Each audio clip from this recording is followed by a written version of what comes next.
January 17th, God visits Israel for the sixth time and comforts him at the thought of leaving behind the land that had been promised to his children. God reassures him that his clan would return from Egypt to the land of Canaan as a nation of children. So Israel's entire family, his children and grandchildren, relocate to Goshen, the most fertile land in all of Egypt. Meanwhile, the famine continues and all private food supplies are used up, and Egypt's starving citizens beg Joseph and Pharaoh for a solution. Joseph proposes food from the king's storehouse in return for a title to one's land and a 20% income tax on all agricultural products.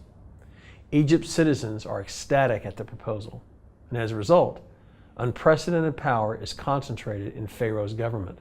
And ironically, by the famine's end, the only private property left in Egypt is the land of the Egyptian priests and the land given to the children of Israel. Not only did the children of Israel retain private land, but their land was exceptionally productive, and consequently, they grew rapidly in number. So we can see the seeds of jealousy and resentment by the Egyptians against the children of Israel already being planted. The Egyptian people were now indentured servants, while the visitors from Canaan thrived on their own private land. To Israel, the man formerly known as Jacob, this relocation was a temporary delay of God's promise. To Joseph and the Hebrew people, it was a nation-saving solution. But in relocating the Hebrews, God had a much bigger agenda.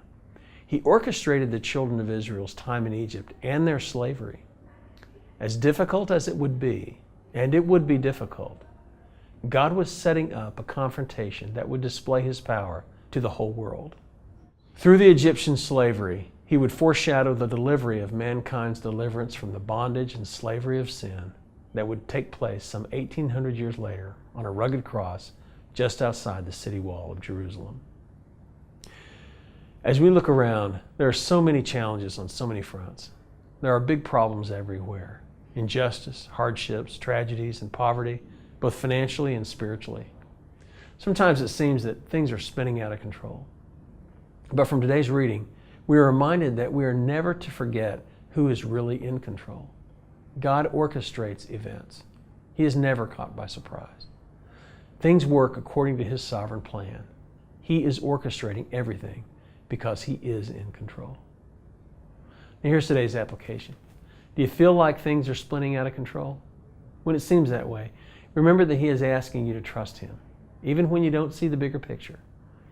He wants you to focus on what he's called you to do and let him take care of the bigger issues that he alone can handle.